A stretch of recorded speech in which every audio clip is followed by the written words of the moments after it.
What's the gospel according to the Simeonites? It's a lovely little picture of salvation here in chapter 1. We're not going to have time to go into it in the sermon, so this is a chance just to say a little bit more.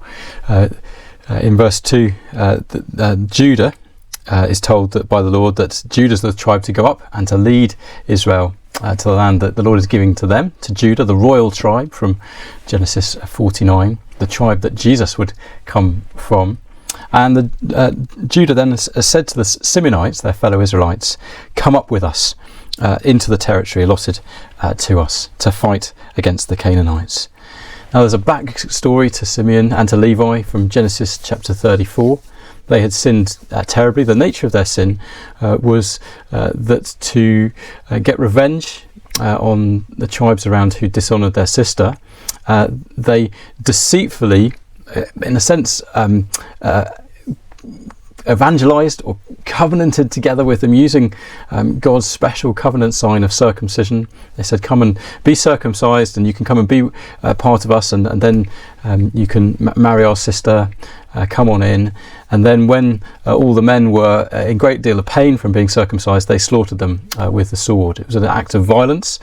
It was evil and wrong. And so both Simeon and Levi were under God's curse, and they were to not inherit in the land that God had promised to the sons of Jacob.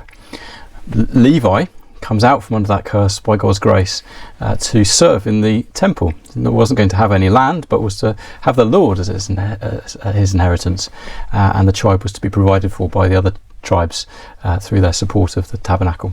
But what about Simeon? Well, Judah took Simeon under its wing. Judah had a big inheritance, and Simeon was going to come under their wings. And so here we see the Simeonites trusting Judah, trusting the king, the kingly tribe. And although that they've been under the curse of God for their sin, they are joined to the kingly tribe, and they come and they fight. They turn from using their swords in a wrong way and having a low view of God's covenant and the things of God, and instead they trust God. They doing what He wants them to be done there, bringing a godly judgment that God has told them to do, rather than their own human revenge, which was what they did before. Demonstrating real, deep, true repentance that's come from their faith in God. And so they go up with the Simeonites, and we see that in verse 17 how that all happens. They